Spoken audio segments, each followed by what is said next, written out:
Cat Size va revenir cette année, les amis. En effet, Disney Plus va diffuser en septembre 2025 une nouvelle adaptation de l'œuvre de Tsukasa Ojo, Cat Size.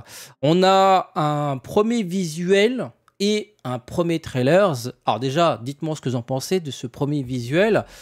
J'avoue que j'ai un petit peu du mal avec les visages. Voilà, je préférais la première adaptation en série animée. Là, je sais pas, ça fait un peu plus comics que manga. Voilà, dites-moi ce que vous en pensez. On va voir ensemble rapidement le nouveau trailer. Alors, je m'attendais à rien, les amis. Après, j'aime beaucoup Tsukasa Ojo, mais plutôt pour City Hunter. Cat Size, malheureusement, j'ai pas accroché.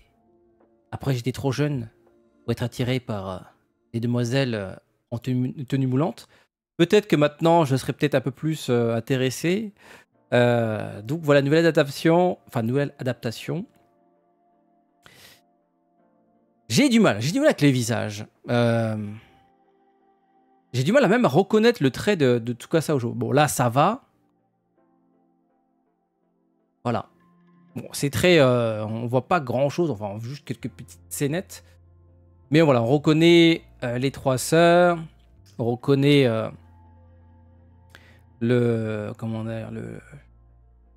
détective qui sort en plus avec une des voleuses. Là, je trouve que ça va. Mais il y a des plans où je suis pas très fan. Bon, là, ça va.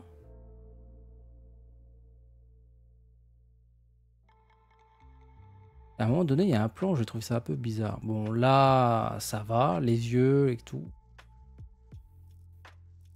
Je crois que c'est au début. Bon, on verra quand on aura un peu plus d'images, mais en tout cas, visuellement, bon, voilà, c'est clairement une adaptation un peu plus moderne de Cat Size. Alors, on a... Ouais, j'ai du mal avec elle. Je sais pas comment il s'appelle. Voilà, elle s'appelle Ai Kizugi. En français, c'était Alex. Elle s'appelait Alex. Ouais, j'ai du mal avec son visage. Voici une image de la précédente adaptation télévisuelle. En animé, je précise. Voilà. Elle est là, Alex. Alors, la grande, je crois qu'elle s'appelait en français Cilia. En français, c'est Ryu. Enfin, Rui, pardon. Et Tam pour celle du milieu, donc l'héroïne, qui en original s'appelait Hitomi. Oui, alors nous, en France, on n'a pas eu droit au prénom japonais original. Donc on avait Tam, Alex et Cilia. Donc voilà, dites-moi ce que vous en pensez, mais je trouve que ça manque un peu... Ça a retiré le charme de ce qui a été fait à l'époque, je trouve, non? Je sais pas. Pour l'instant, j'ai du mal. Maintenant, il faut voir le reste, tout simplement. Bon, alors, qu'est-ce qu'on sait par rapport à cette série? On va commencer à parler du showrunner et enfin du réalisateur, du scénariste. Alors, le réalisateur, c'est Sueda Yoshifumi. Je sais pas si je le prononce bien. Il a travaillé notamment sur High School DxD Hero. Je connais juste de nom. Le scénariste, c'est Mori Hayashi. Il a travaillé sur Sandland, la série. Et ça, c'est rassurant, clairement. À la musique, on retrouve Yuki Hayashi, qui a travaillé sur My Hero Academia et IQ. Donc ça aussi, c'est rassurant. Et la production a été gérée par Liden Films, qui ont travaillé sur Tokyo Revengers et Rurouni Kenshin, Meiji Swordman Romantic Story. Donc c'est Kenshin en français. Après, j'ai pas vu cet épisode. J'ai pas vu cet OAV sur Kenshin.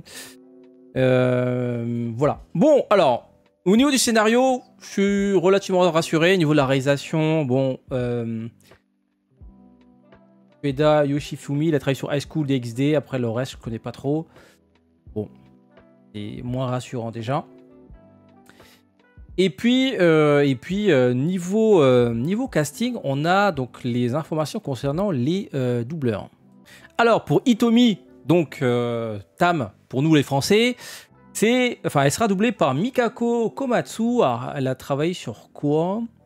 Bon, je connais pas trop. Elle a doublé Maki dans Jujutsu Kaisen, c'est ça, Jujutsu Kaisen. Après, le reste que je connais pas trop. Dites-moi si vous reconnaissez des choses là. Donc voilà, Maki, bon, c'est une voix un peu plus posée. Ok. Bon, j'ai bien aimé ce qu'elle avait fait avec le personnage de Maki.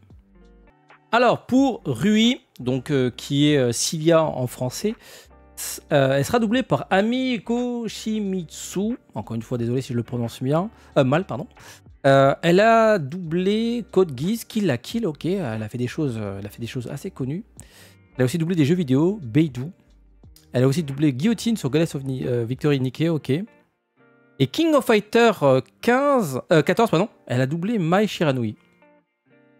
Blue Archie aussi, c'est un jeu vidéo. Azure Lane aussi. Ah, elle a fait pas mal de trucs autour des jeux vidéo. Persona 4 également. Elle a aussi doublé Sailor Jupiter, d'accord. Girls Light, c'est aussi un jeu vidéo. Arctide, ah ouais, mais elle a vraiment bossé pas mal en jeu vidéo. Ok. Princess Connect, si je dis pas de bêtises, c'est aussi un jeu vidéo. Ok, elle a fait pas mal de choses. C'est bien, notamment Kill la Kill, le personnage principal. Et on termine par Yumiri Hanamori qui double Ai, donc qui en français s'appelle Alex. Alors qu'est-ce qu'elle a doublé? Elle a doublé Zero, ok. Le reste, est-ce que je reconnais des choses? Genshin Impact, hein, voilà. Elle a doublé Yufine, ah ouais, sur Epic 7. Un jeu vidéo, Girls Light aussi, encore un jeu vidéo, Ark Knight aussi. Noah sur Fate Grand Order Arcade, ok. Ok, elle a fait pas mal de choses aussi par rapport aux jeux vidéo. Fate Grand Order Captain Nemo, ok. Donc voilà, et puis on a l'information concernant aussi le doubleur du fameux détective Quentin Chapuis, pardon, qui à l'original s'appelle Toshio. Alors Toshio sera doublé par Takuya Sato. Alors qu'est-ce qu'il a fait de notable? Il a doublé sur Jojo Bizarre Adventure. Alors le reste je connais pas vraiment. Ok, voilà. C'est tout ce qu'on sait. Donc voilà les amis, alors je sais pas si... J'ai dit une suite, mais j'ai l'impression que c'est un reboot. Enfin, j'ai pas trouvé l'information. Ça semble être un reboot, un remake de ce qui a été déjà fait. Donc on retrouve les trois sœurs qui vont voler des choses. Et on retrouve toujours le détective qui va tomber amoureux d'Itomi. Donc voilà. Globalement, j'ai pas l'impression que le synopsis a vraiment changé. Donc c'est vraiment une modernisation de l'œuvre, même si pour l'instant, comme j'ai dit, je suis pas très fan du design des visages. Donc voilà, ça sort en septembre 2025 sur Disney+. Dites-moi ce que vous en pensez pour l'instant à la lecture, enfin au visionnage de ce premier trailer et aux premières images qu'on a de cette version 2025 de Cat's Eyes. Sur ce, je vous dis à très bientôt pour d'autres vidéos. N'oubliez pas de vous abonner, c'est gratuit, ça soutient la chaîne. Ciao, ciao.